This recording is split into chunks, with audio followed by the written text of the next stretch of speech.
কমলপুর শহর লাগোয়া মায়াছড়ি মাঠে উৎসবমুখর পরিবেশ শেষ হলো বহুল প্রতীক্ষিত অর্চনা দত্ত চৌধুরী দ্বিতীয় বর্ষ knockout prize money football tournament.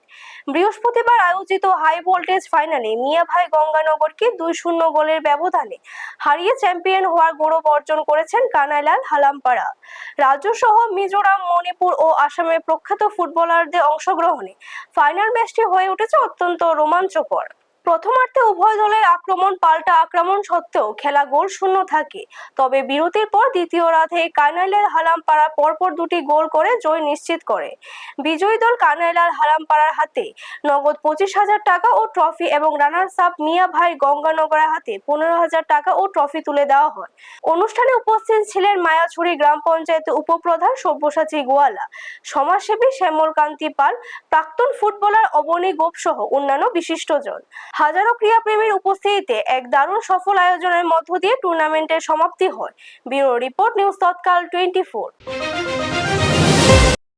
মায়াছড়ি প্লেগ্রাউন্ডে Ganganagar একাদশ নাম কানাইলাল হালামপাড়া ফাইনাল ম্যাচ। এখন পর্যন্ত হাফ টাইম হয়ে গেছে, হয়নি। আজকে আমাদের দ্বিতীয়তম অর্চনা দত্ত স্মৃতি ফুটবল টুর্নামেন্ট আমরা যা দেখছি